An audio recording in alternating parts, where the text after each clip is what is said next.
Tiger Shroff की Ganpat finally theatres में release हो गई। किसी ना किसी दिन मर जाऊंगा मैं, तुमको बता रहा हूं। ये पिक्चरें देखने के चक्कर में नहीं कुछ एक्सीडेंट होते हुए नहीं बचा, पिक्चर ही अपने आप में सबसे बड़ा एक्सीडेंट थी। जब मुझे इस बात का रियलाइजेशन हुआ कि जो हमको ट्रेलर में दिखाया वो लिटरली ट्रेलर ही था, क्योंकि पिक्चर कुछ और ही है, तो मैं पर्सनली मृत्यु लोक को सिधारते सिधारते बचा हूं। लेकिन गणपत वाले मानने को तैयार नहीं है। विकास बहल जिन्होंने इस पिक्चर को डायरेक्ट किया है, मैं उनसे थोड़ी बहुत उम्मीद कर रहा था, तो उन्होंने सुपर 30 और क्वीन की मेमोरी को जैसे वाइप कर लिया है, मैन इन ब्लैक की छड़ी को फ्लैश करके, और एक नई पिक्चर बनाने का फैसला किया जिसमें उनकी पुरानी पिक्चरों का कोई असर नजर नहीं आता। लेकिन हर बार की तरह शुरू से शुरू करेंगे, पहले मूवी की स्टोरी पे बात करते हैं, और बाकी रिव्यूज की तरह इस वाले वीडियो में इस मूवी को लेकर स्पॉयलर्स होंगे, क्योंकि स्पॉयलर पता लग जाएगा तो भी कुछ उखाड़ नहीं लोगे। थैंक यू बोलते जाना कमेंट सेक्शन में, है ना भाई। तो मूवी की कहानी है ही नहीं, फिर भी थोड़ी बहुत बताने की कोशिश करते तो दुनिया में न्यूक्लियर विस्फोट की वजह से वॉर हुआ। सोसाइटी जो है वो दो हिस्सों में बट चुकी है। गरीब लोग बस्तियों में रहते हैं और अमीर लोग एकदम ऐसे बड़ी बड़ी इमारतों में। इस सिटी को नाम दिया है सिल्वर सिटी।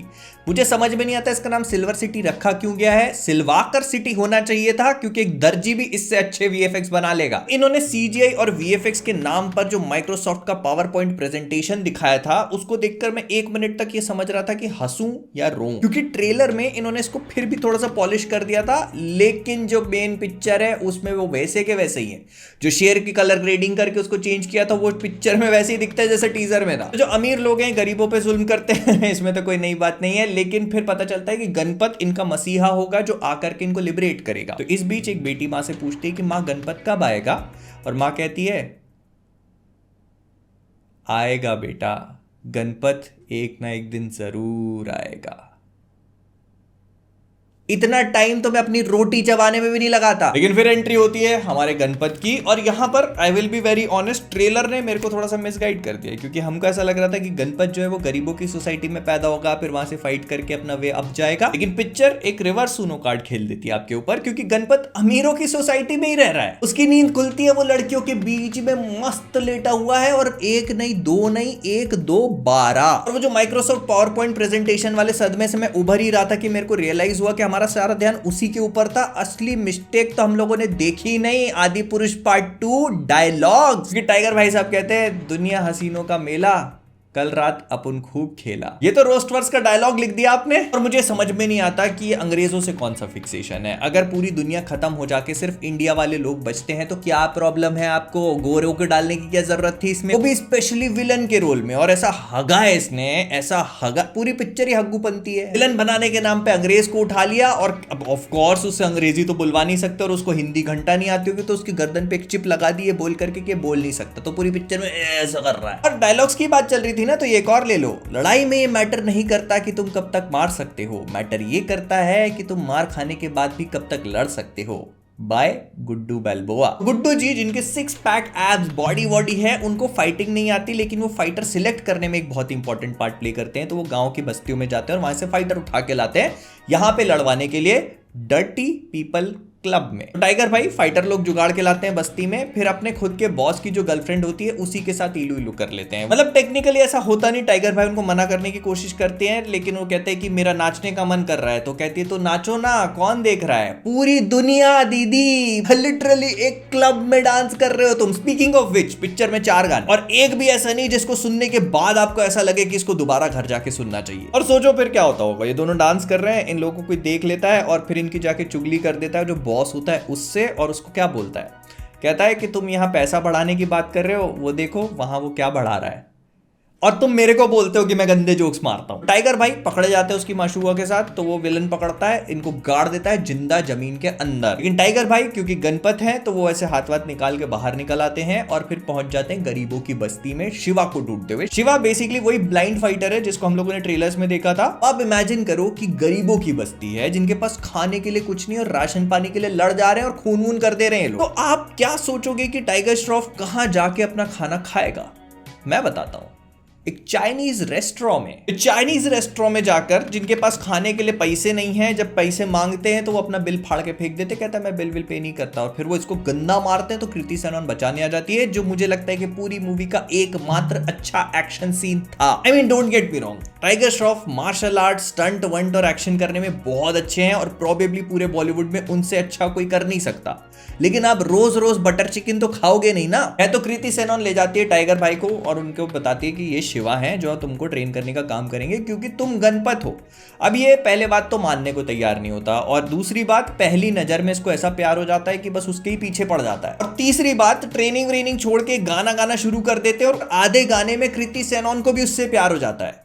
क्वीन लिखी थी ना आपने, लेकिन भूल गया था मैं कि शानदार भी तो लिखी थी उसके बाद। और सोचो टाइगर श्रॉफ कल ही मौत के मुंह से बाहर निकला है, जिंदा गाड़ दिया था भाई को, और रातों रात उसकी जिंदगी उससे छिन गई अमीरों की सोसाइटी में जहां उनको पैसे की टेंशन नहीं थी। अब यहां पर आकर एक एक खाने के दाने के लिए तड़पना पड़ेगा, तो वो आते ही सबसे पहला काम क्या करेगा मैं बताता हूं, लड़कियों को ताड़ता है। और वही लड़कियां जब पलट के ताड़ती हैं तो कहता है कि हालत कैसी भी हो थोड़ा अच्छा लगना चाहिए। और मुझे लगा था कि ये लोग यहां पर अब गार्नियर फेस वॉश का इंटीग्रेशन भी डाल देंगे, लेकिन मिला ही नहीं होगा ना। और फिर आशिकी वाला मामला अपना चलता रहता है, लेकिन तब कृति सेनन को कुछ गुंडे उठा के ले जाते हैं ऑल ऑफ अ सडन। और जब टाइगर भाई उसको बचाने जाते हैं तो इनको पता चलता है कि उसको जिस आदमी ने उठाया है उसका नाम है तबाही।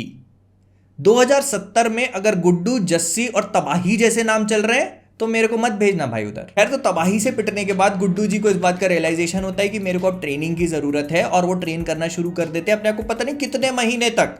उतने महीनों जस्सी जी उधर ही हैं तबाही के पास, ये गाना गा रहे हैं, इनको फिक्र ही नहीं है। ये तो सुना था कि प्यार अंधा होता है, लेकिन इनका हरामी नालायक भी है। खैर, तो गुड्डू जी पूरी तरह से ट्रेन होने के बाद जब पहुंचते हैं तबाही के पास और उसको भी तबाह कर देते हैं, तो पता लगता है कि कृति सेनन ने ये शिवा के साथ मिलकर एक प्लान बनाया हुआ था, क्योंकि उसको पता था कि गुड्डू ऐसे तो ट्रेन करने नहीं वाला, वो एक ही चीज को ट्रेन कर रहा है, अपनी ट्राइसेप्स को।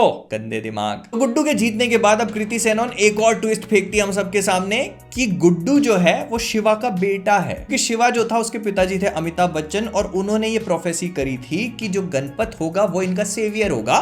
तो इसका मतलब ये है कि गणपत इसका बेटा, इनका सेवियर हरामी निकला। क्योंकि यहां पर पिक्चर एक और ट्विस्ट फेंक देती है, क्योंकि गुड्डू उन लोग को बुला लेता है जो उसके पुराने बॉस लोग थे, और उनसे कहता है कि मेरे को अपने साथ ले चलो, मैं तुम्हारा फाइटर बनूंगा। अब एक बार फिर से जब हमको वो सिलवाकर सिटी दिखाई जाती है तो उसमें इतने सारे सीजीआई के ब्लंडर्स है कि मैं कहां से शुरू करूं। भाई ग्रीन स्क्रीन तो ढंग से एडजस्ट कर लेते, एक बार चेन दबा के मुंह में बोल रहा है तो पीछे का ग्रीन स्क्रीन वाला बैकग्राउंड तुम्हारा आगे पीछे हो रहा है, कंप्यूटरों में आग लग जाएगी, ऐसे वीएफएक्स कैसे बना लिए तुमने। और सीजीआई वीएफएक्स छोड़ दो, डायलॉग भी छोड़ दो, पिक्चर का प्लॉट नॉर्थ पोल पे पड़ा हुआ है उसको भी जाने दो, कैरेक्टर्स के इंटेंशन मोटिवेशन ही क्लियर नहीं हो रहे हैं। एक बंदा गुड्डू की जान बचाने के बाद बोल रहा है गुड्डू तू भाग जा, मैं किसी को नहीं बताऊंगा, अगले ही सेकंड पूरी दुनिया को बता दे रहा नहीं गुड्डू तो जिंदा है। पेमेंट नहीं मिल रहा था कि तुमको, कैरेक्टर को पहले ही मरवा दिया। फिर ये सारी चीजें एक तरफ साइड में हो जाती हैं, गुड्डू जो है वो करना शुरू कर देता है। कृति सेनन, इनका प्यार नहीं हो गया, हुक्का बार हो गया, इनको लगातार ही चाहिए भाई। गुड्डू के पास पहुंच जाती है, कहती मैं उसको ये बताऊंगी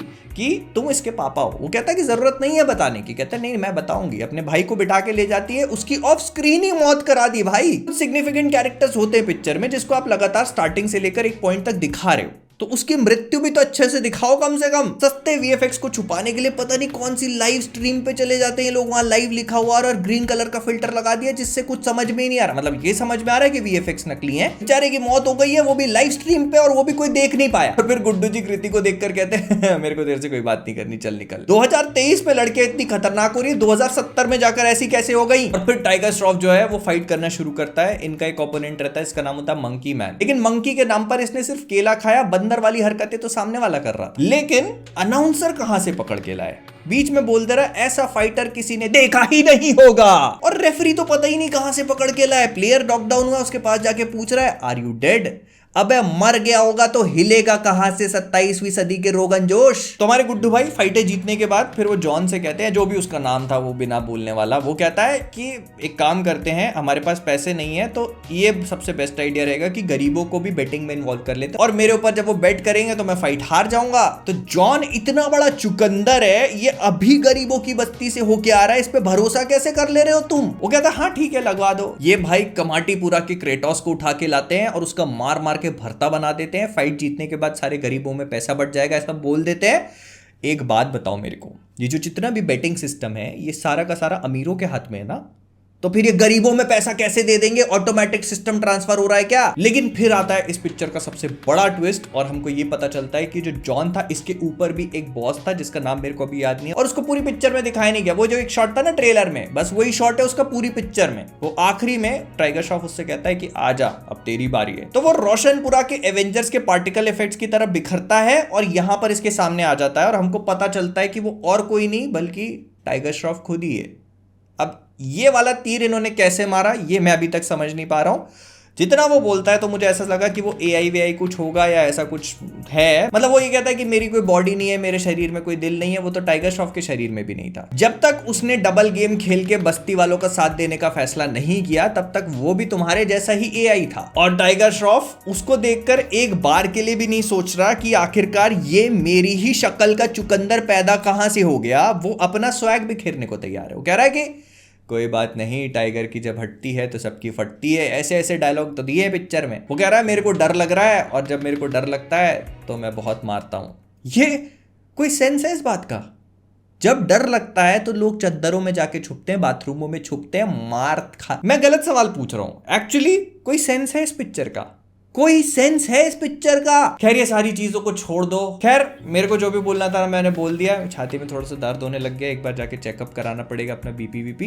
तो अगर आप मेरी जगह होते, अच्छा है पहली बात तो नहीं हो, लेकिन अगर आप होते तो आप क्या करते? तो जो भी हो गया वो हो गया। लेकिन मैं आपसे ये पूछना चाहता हूं कि इस पूरी कहानी को सुनकर आपको क्या लगता है कि ये क्या पिक्चर होगी?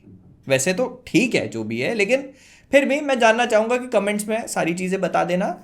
तो विद दैट बीइंग सेड हम लोग इस वीडियो को यहीं पर रैप अप करेंगे। अगर आपको पसंद आया हो तो लाइक कर देना, शेयर कर देना, सब्सक्राइब कर देना। दुख, दर्द, पीड़ा इनके और कोई पर्यायवाची नहीं है। तो इसी वजह से मैं आपसे विदा लेना चाहता हूं क्योंकि मुझे लगवानी झंडू बाम कहां पर वो नहीं बताऊंगा। Bye bye, tata, take care and as always जब मेरी हटती है तो किसी और की फटती है। क्या